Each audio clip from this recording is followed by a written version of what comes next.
जन्म जन्म शिव पद अनुरागा, जन्म जन्म पद शिव अनुरागा, जन्म जन्म पद शिव अनुरागा।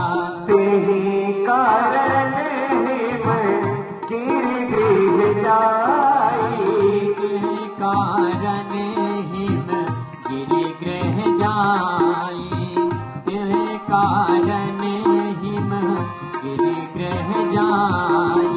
जन्मी पार्वती तनु पाई, जननी पार्वती तन पाई, जननी पार्वती तन पाई। भोलेनाथ कहने लगे देवी मेरी शादी भी तो तुमसे हुई है। पार्वती ने कहा बाबा मुझे बार बार जन्म लेना पड़ता है, बार बार मरना पड़ता है। आपने ऐसी कौन सी अमर बूटी खा ली जो आप मरते नहीं हो। अब बहुत ध्यान से सुनना भक्तजनों, बाबा ने कहा मैंने अमर कथा सुनी है। पार्वती बोली भोलेनाथ मुझे भी अमर कथा सुना दो। भोलेनाथ कहने लगे मैं आंख बंद करके कथा सुनाऊंगा, तुम सुन कैसे रही हो मुझे कैसे पता चलेगा।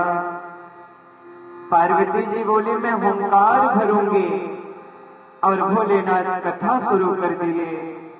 कथा शुभारंभ करने से पहले बाबा ने डमरू का निनाद किया है। डमरू बजा, वहां जितने जीव जंतु सब चले गए, सिर्फ पार्वती और भोलेनाथ बिगले अंडे के रूप में वो सुख पक्षी अभी अंडे के रूप में है। पहले दिन की भागवत कथा भोलेनाथ सुनाए, उस अंडे में से जीव का प्रादुर्भाव हो गया। दूसरे दिन कथा सुनाए और आनंद आया, तीसरे दिन तो बड़ा आनंद आया और चौथे दिन तो महाराज रसगुल्ले की कथा है। नंद घर आनंद भयो जय कन्हैया लाल की, बड़ा आनंद आया। पांचवें दिन भगवान की बाल लीला सुने और आनंद आया। छठे दिन थोड़ा गंभीर प्रसंग आ गया तो पार्वती जी को नींद आ गई। सुखदेव जी मन में सोचे अब मैया तो सो गई, कहीं बाबा कथा न बंद कर दें। इसलिए सुखदेव जी ने हुंकार भरना शुरू कर दिया और बाबा पूरी कथा सुनाने के बाद जोर की जय जयकार किए। बोल द्वारकाधीश भगवान की जय हो। पार्वती की नींद खुल गई, बोली बाबा हो गई कथा। भोलेनाथ बोले कथा तो मैंने पूरी सुना दी, कहीं तुम सो तो नहीं गई थी। पार्वती बोली बाबा थोड़ी आंख लग गई थी। सत्संग में नींद आ ही जाती है। एक व्यक्ति ने संत से पूछा महाराज रात भर डीजे बजे कोई नहीं सोएगा, सत्संग में बैठते ही नींद क्यों आती है। तो ध्यान देना, नींद जब भी आती है फूलों की सेज पे आती है, कांटों के सेज पर नींद कभी नहीं आती। अगर सोना भी है ना प्यारे तो यहाँ आके सो जाना, क्योंकि घर पे सोओगे तो घर वाले कंबल और डाल देंगे सो जाओगे, और यहाँ सो जाओगे तो कोई ना कोई ऐसा कारण आएगा कि आप जग जाओगे। एक बार जगोगे तो प्रिया प्रीतम का मिलन हो जाएगा, श्री राधा रमण सरकार का दर्शन हो जाएगा। भक्तजनों ऐसे परम उदार यदुवेंद्र सरकार की कृपा हो जाएगी। अब महाराज भोलेनाथ मन में विचार किए, फिर ये कथा सुना तो कौन सुना। उसी समय श्री शुक पक्षी के रूप में भागने लगे, बाबा त्रिशूल लेकर के दौड़ाने लगे। क्यों? क्योंकि तूने कथा मंच की मर्यादा का उल्लंघन करके कथा सुना है। कथा सुनने की भी एक मर्यादा है। कभी व्यास मंच से ऊंचे आसन पे बैठ करके कथा नहीं सुननी चाहिए। व्यास मंच से ऊंचा जाना, व्यास मंच के पीछे नहीं बैठना चाहिए। भक्तजनों, जब भागवत कथा हम सुनने आए तो भागवत जी को प्रणाम करें, क्योंकि ये साक्षात भगवान श्री कृष्ण हैं। श्रोताओं, अब बड़े आनंद के साथ श्री शुक भागने लगे। बाबा त्रिशूल लेकर के पीछे पीछे चल दिए। बद्री विशाल में महाराज व्यास पत्नी बिटका देवी केश सुखा रही थी। अचानक जमाई आई और मुख के रास्ते से गर्भस्थान में प्रविष्ट हो गए। बोल राधा माधव भगवान की जय हो। श्री सुखदेव जी गर्भ में चले गए। उसके बाद भोलेनाथ त्रिशूल लेकर बैठे थे। बाद में व्यास जी प्रार्थना किए, भोलेनाथ आशीर्वाद देकर के वहां से चले गए। 12 वर्ष तक श्री सुखदेव जी मातृ गर्भ में रहे। 12 वर्ष के बाद जैसे जन्म लिए जंगल की तरफ दौड़े। व्यास जी ने कहा, पुत्र आ जाओ। सुखदेव जी लौट के नहीं आए। जिसे रत्ती मात्र भी माया का लेश भी नहीं लगा, ऐसे सुखदेव जी निर्गुण निराकार ब्रह्मोपासक बन गए। हे भक्तजनों, व्यास जी अपनी कुटिया पे आए और प्रभु का नाम स्मरण करने लगे। जय राधा माधव कुंज विहारी। बड़े भाव से व्यास जी राधा माधव का ध्यान करने लगे। आइए हम लोग भी बड़े भाव से प्रभु का ध्यान करें। जय हो। जय राधा माधव। देखो दीजिए साधन। जय गोपी जन वल्लभ, जय गोपी जन वल्लभ, जय गिरिवरधारी। जय राधा माधव, जय कुंज बिहारी। जय राधा माधव, जय कुंज बिहारी।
श्री सुखदेव जी महाराज मातृ गर्भ से बाहर निकल के गए, वन में चले गए।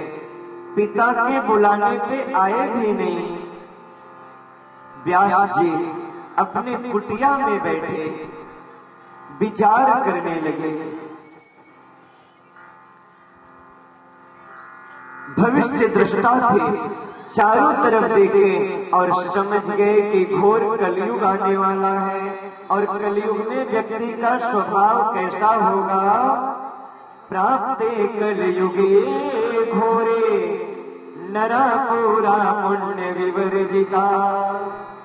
कलयुग में व्यक्ति पुण्य के मार्ग को त्याग करके पाप के मार्ग पर चला जाएगा।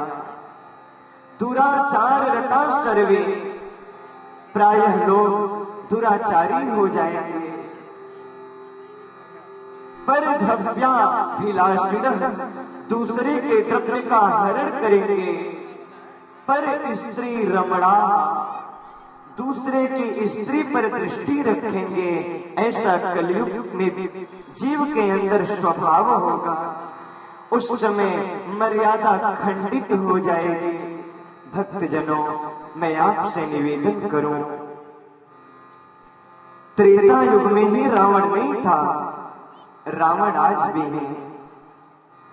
आज है कि नहीं रावण? अरे आज का तो ऐसा रावण है ना कि पहले का भी रावण जो था वो आज के रावण के सामने महात्मा नजर आता है। त्रेता युग का जो रावण था वो सीता का हरण तो किया, परंतु अशोक वाटिका में ले जाके रखा। और जब जब सीता से मिलने गया, मंदोदरी आदि सब रानी सबको लिवा के जाता था, सीता से मिलता था। परंतु आज का रावण इस हद तक गिर गया है कि हमारे देश में छोटी बच्चियां भी सुरक्षित नहीं हैं। ये रावण नहीं तो और क्या है। भक्तजनों, इतना घोर अधर्म आज हर घर में कलयुग बैठा है। शूर्पणखा, ताड़का सब नजर आ जाएंगे महाराज, खोजो तो सही। फिर क्या करें? आज लोग धन को महत्व देने लगे, संपत्ति को महत्व देने लगे, संस्कार को नहीं। एक युग ऐसा था जहां संपत्ति को त्याग दिया जाता था, संस्कार को प्रधान माना जाता था। हमारे इसी देश में श्री राम हुए, भरत हुए, राज्य राम को मिला, परंतु बाद में वनवास मिला, उन्हें दुख नहीं हुआ। परंतु भरत राजा बने, ये भरत को कबूल नहीं। भरत बोले नहीं, राज्य पर अधिकार तो बड़े का होता है, इसलिए राज्य के अधिकारी तो मेरे बड़े भाई राम हैं। ये संस्कार था हमारे देश का, ये सभ्यता थी। भक्तजनों, आज का मानव नहीं, पूरा दानव बन गया है। दानव कैसे बन गया? क्यों? क्योंकि प्यारे आज अपना अपने को मारने के लिए तैयार बैठा है, गैरों की तो आवश्यकता ही नहीं है।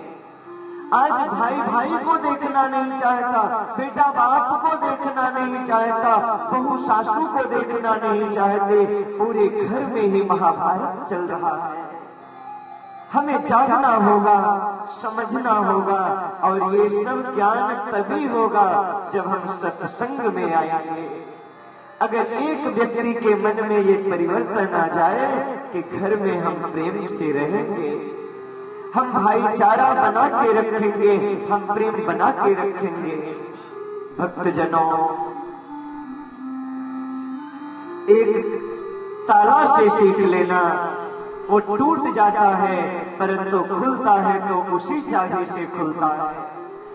टूट जाना उसे पसंद है परंतु खुलता नहीं है दूसरी चाबी से।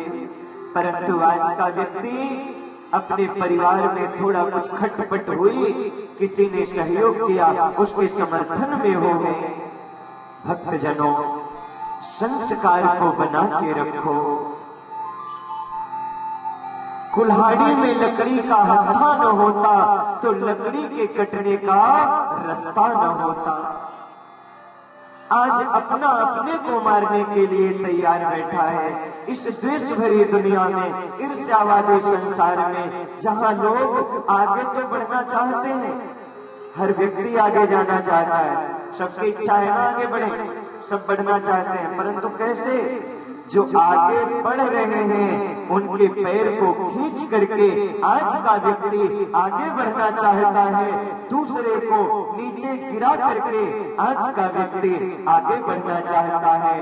माफ करना, वो लोग कभी आगे नहीं जा सकते जो लोगों को गिराएंगे। अगर आगे बढ़ना है, ऊपर जाना है, किसी गिरे हुए व्यक्ति को संभाल लो। जब तुम्हें उठाना आ जाएगा ना, तो मेरे परमात्मा तुम्हारी ऊंचाई आकाश की बुलंदियों से भी ज्यादा कर देंगे प्यारे, ज्यादा कर देंगे। जब तुम्हें उठाना आ जाएगा। एक बुढ़िया मैया फल बेचती थी। एक बहुत गरीब व्यक्ति उसकी दुकान पे जाता फल लेने। वो जाके कहा, मैया फल कैसे है केला? वो बोली 10 रुपए दर्जन। ले लिया, चला गया। उसी दुकान पे एक और आदमी था। वो कहा केला चाहिए, वो बोली 30 रुपए दर्जन। उस भाई ने कहा, अभी उस व्यक्ति को तुमने 10 रुपए में दिया, मुझे 30 में क्यों दे रही हो? तो बुढ़िया माँ ने कहा, देखो भाई, केला वास्तव में 30 रुपए का है। उसे 10 में मैंने इसलिए दिया कि वो बड़ा गरीब है, और फ्री में अगर मैं दूं तो वो लेता नहीं है, क्योंकि वो बड़ा स्वाभिमानी है। और जब मैं उसे 10 रुपए में केला देती हूँ, उस दिन मेरी दुकान पे मेरी बड़ी बिक्री होती है। क्यों? क्योंकि प्यारे, जब तुम किसी को देने के लिए अपनी जेब खोलते हो, परमात्मा तुम्हें देने के लिए अपना दिल खोल देता है प्यारे, दिल खोल देता है। और याद रखना, जिसके लिए मेरे परमात्मा दिल खोल दे, फिर उसके जीवन में कभी कोई गरीबी रह ही नहीं सकती। इसलिए श्रोताओं, दान करो, पुण्य करो, लोगों का सहयोग करो, क्योंकि सच्चा जीव वही है जो दूसरों के काम आता है। पराये दर्द को अपनाए उसे इंसान कहते हैं, जो दूसरों के काम आए उसे इंसान कहते हैं। अपना पेट तो कुत्ते और बिल्ली भी भर लेते हैं, फिर हम मानव क्यों बने? मानव परमात्मा की सर्वश्रेष्ठ कृति की सर्वप्रथम रचना है। 84 लाख योनि में जितने जीव हैं, सबके भरण पोषण का भार मानव के ऊपर है। अगर मानव हो तो मानवता होनी ही चाहिए, दानवता रत्ती मात्र भी नहीं आनी चाहिए। जब मानवता मर रही थी, मेरे प्रभु राम बन के आए, मानवता को सजीव कर दिए। आज कृष्ण द्वैपायन वेद व्यास अपने आश्रम में बैठे और देखे कि कलयुग का ऐसा प्रभाव, ये कलयुग का स्वभाव है कि दो लोगों के बीच में बनने नहीं दूंगा। दो लोगों के बीच में बनने नहीं दूंगा। कोई ना कोई ऐसी दरार डाल दूंगा कि कोई ना कोई खटपट हो ही जाएगी। दरार दीवार में हो, दीवार गिर जाती है। दरार दिल में हो, दीवार खड़ी हो जाती है। भक्तजनों, घर में दीवार हो, एक घर में दीवार हो जाती है, एक कमरे में हो जाती है, एक बेड पे दीवार हो जाती है। इसलिए रिश्तों में कोई दरार ना हो। रहीमन धागा प्रेम का मत तोड़ो चटकाए, तोड़े से फिर ना जुड़े, जुड़े गांठ पड़ जाए।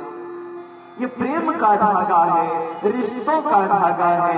एक बार टूट जाएगा तो फिर जुड़ेगा नहीं। अगर जोड़ भी दिए ना तो गांठ तो पड़ ही जाएगी। हे भक्तजनों, आज ये समझना है कि हम कलयुग में रह करके भी कैसे भगवान के करीब हो सकते हैं। अब जरा विचार करना।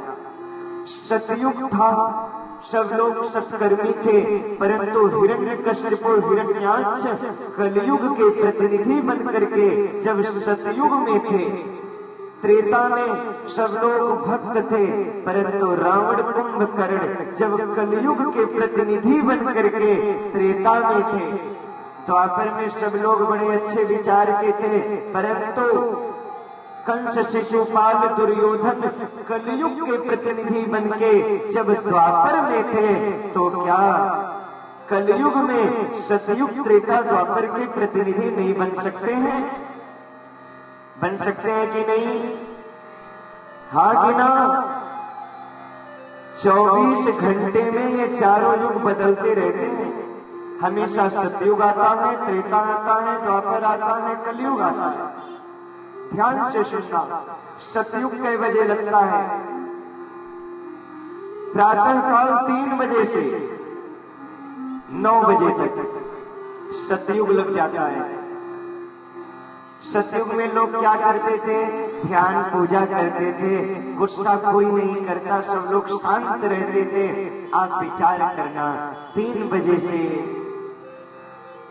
9 बजे तक लोग बड़े शांत रहते हैं, अपने काम में व्यस्त रहते हैं, पूजा पाठ में व्यस्त रहते हैं, शांत चित्त रहते हैं। हाँ कि ना? तो ये सतयुग है। 9 बजे से लेकर के शाम के 5 बजे तक त्रेता चलता है। त्रेता युग में राम जी कहाँ गए थे? तापस वेश विशेष उदासी 14 बरस राम वनवासी। तो राम जी बन गए तो प्रायः देखो 10 बजे से 5 बजे तक जिसे ऑफिस जाना है ऑफिस चला गया, विद्यालय जाना विद्यालय चला गया, अपने अपने काम में सभी लोग चले गए। तो यानी वो भी तो एक वन ही है ना, सब चले गए। ये त्रेता चल रहा है। और शाम के 5 बजे से रात के 10 बजे तक द्वापर चलता है। द्वापर युग में कन्हैया ने कौन सी लीला की है?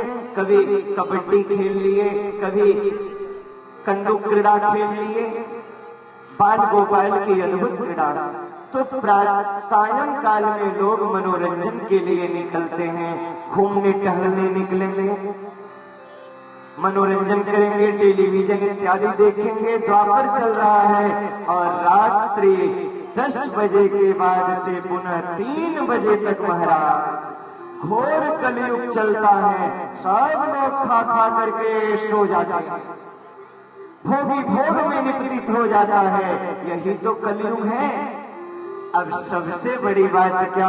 कलयुग में जो भगवान का नाम लेगा, राम की कथा सुनेगा, वो कलयुग में रहते हुए भी त्रेता युग में है। जो कृष्ण की कथा सुनेगा, कृष्ण का नाम जपेगा, वो कलयुग में रहते हुए भी द्वापर युग में है। इसलिए कलयुग का विडंबना कहना बंद करो और द्वापर त्रेता में रहना सीख लो। बोलना पड़ेगा, हे मेरे नाथ मैं आपको भूलूं नहीं। जोर से बोलना पड़ेगा। अच्छा ऐसे नहीं, पहले जितने भाई लोग हैं, बाबा लोग हैं, आप लोग बोलिए, आप लोग चुप रहिएगा। हे मेरे नाथ मैं आपको भूलूं नहीं। अब आप लोग चुप रहिएगा। श्रद्धा में माताओं, अब आप बोलिए। नहीं, उतने जोर से बोलिए जैसे अपने घर पे बातें करते हो। बोलिए। तब तो आपके घर में बड़ी शांति रहती होगी महाराज। अब बड़े भाव से सभी लोग मिलकर बोलेंगे, हे मेरे नाथ मैं आपको भूलूं नहीं, मैं आपको भूलूं नहीं। भक्तजनों प्रभु को याद करते रहेंगे तो वो हमें भी याद करेंगे। क्यों? क्योंकि प्यारे जो करते रहोगे भजन धीरे धीरे।